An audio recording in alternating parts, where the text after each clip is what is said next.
This is TechCrunch. A multi-year competition challenge to Facebook, aka Meta, which saw Germany's antitrust authority become a pioneering champion for privacy rights in 2019 after it sought to block the social media giant's superprofiling of users on the grounds that consentless cross-site tracking of users is an exploitative abuse of Facebook's monopoly position, finally concluded Thursday with Germany's federal competition regulator Bundeskartellamt announcing the procedure's end. Who won? Meta dropped its appeal against the regulator's order, and with the withdrawal of its legal army, the German Federal Cartel Office, FCO, has concluded its decision is final. So you have to say the FCO prevailed, even if the outcome still requires Facebook and Instagram users to step through various hoops to keep their information siloed from Meta's ad targeting systems. As a result of our decision, Meta has made very significant changes to the way it handles user data, said Andreas Mundt, president of the Bundeskartellamt, in a statement. The main change is that using the Facebook service no longer requires users to consent to Meta collecting a limitless amount of data and linking such data to their user accounts, even if these data are not even generated while using Facebook. This applies to meta services such as Instagram or third-party websites and apps. This means that users now have much greater control over how their data are combined.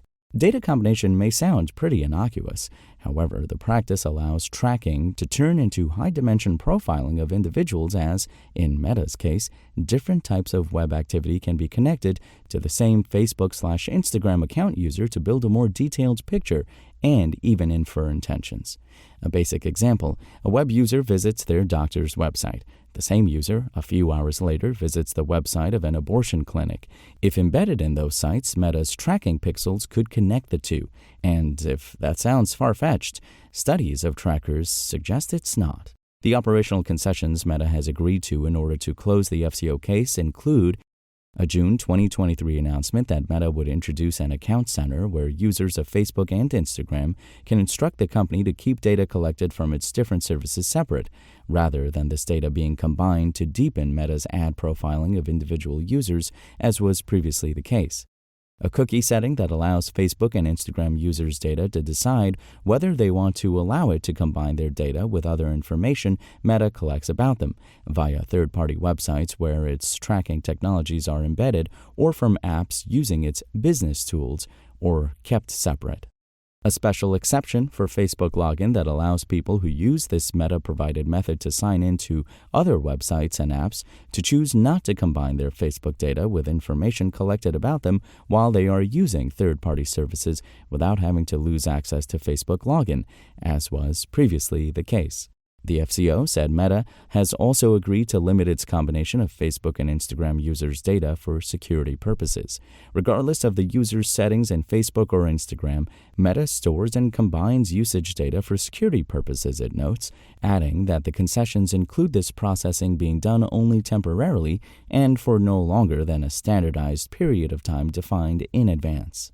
Meta has pledged to provide concise customer information about data combination settings to help Meta's customers quickly find the relevant settings to prevent the unwanted combination of data by Meta. Users who have agreed to data being combined in the past are shown prominent notifications when accessing Facebook. These notifications contain direct links to the newly designed consent options, the FCO writes. Additionally, the company has agreed to include a prominent notice informing users about their options over its data combination at the beginning of its data policy, with a short explanation and links to the aforementioned account center and cookie settings. The FCO said some of these changes have already been implemented, while others are slated to be rolled out in the coming weeks. We've asked Meta to confirm whether changes will be implemented globally or only inside the German market where the Bundeskartellamt has jurisdiction. We previously understood that the account center would be rolled out globally. FCO spokesman Kay Widener told us he was unsure whether all the measures would be applied globally, in Europe, or only in Germany, saying they may differ from measure to measure. Our decision and Meta's agreements are binding only for Germany, but at least some of the measures have nevertheless already been applied not only in Germany, but also all over Europe, as example, the account center and probably also the Facebook login exception, he added. In its press release, the German authority said the changes were arrived at after intensive discussions with Meta, which is basically regulator code for "we had to drag this much out of them kicking and screaming." Last year, the FCO described prior offers from Meta as seriously deficient, including as a result of manipulative design choices that could have nudged users to make decisions that suited its commercial agenda and against their own interests, since it said Meta was not providing information transparently or neutrally. The watchdog seems to be happier, if not entirely content, with the final set of concessions from Meta. Altogether, these tools give users much greater control over the extent to which personal data from other Meta services and third-party apps and websites are linked to their Facebook account, said Munt. But how much of a win is the FCO's case really? Clearly, the wider regional war against Meta's privacy-hostile business model goes on, so this is hardly the final word. Just look at how Meta's current offer to users in the European Union since November 2023 demands their consent to ad tracking, or else people must pay it a monthly fee to access social networks that the company used to advertise under slogans such as "Facebook is free and always will be." This is the reality for Facebook and Instagram users in Europe, despite the bloc's General Data Protection Regulation, GDPR, setting a standard that states that consent must be informed, specific, and freely given to be legally valid. However, the FCO proceeding does still mark an important victory in rolling back Meta's privacy incursions. The FCO raising an objection on the company may have set the high watermark on Meta's freewheeling data slurping. The multi-year battle has also clarified aspects of the legal landscape around surveillance-based ad business models and set up several arenas where Meta's business model very much remains under regulatory attack. Notably, a 2021 referral from German courts which were considering the FCO's order to the EU's Court of Justice led on, in July 2023, to a ruling that has limited the legal options for Meta's tracking ads business in the region. Ironically, Meta responded by switching from claiming a legitimate interest in this personal data processing to implementing a consent flow that demands users agree to be tracked or else pay it for an ad-free version of the service.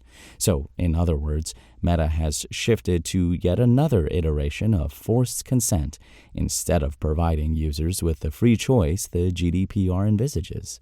Grievances against Meta's pay or consent model in Europe now loop in regional data protection authorities, consumer protection watchdogs, and the European Commission.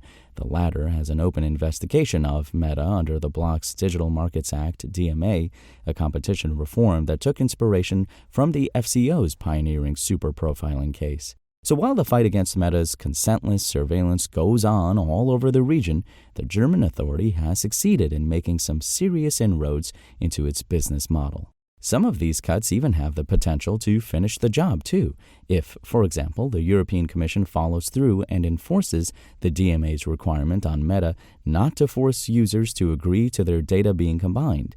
The bloc has already said it suspects Meta's pay or consent model of being non-compliant with the DMA. The European Commission now has the power to take action against combining data across different services of so-called gatekeepers if users have not given their valid consent.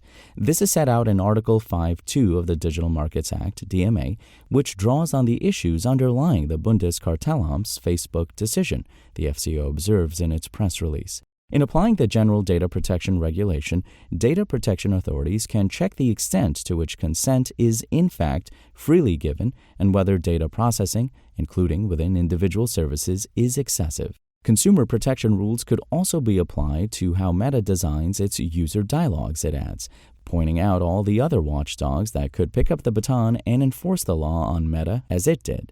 While we wait for further enforcement on the tech giant's user-hostile business model, one, hopefully lasting legacy for the FCO case is that it has helped change the conversation around competition and privacy by underscoring how an abuse of privacy can be horrible for competition too. Just another exploitative abuse of a monopoly position that shouldn't be tolerated. Let's hope that perspective sticks. Meta was contacted with questions.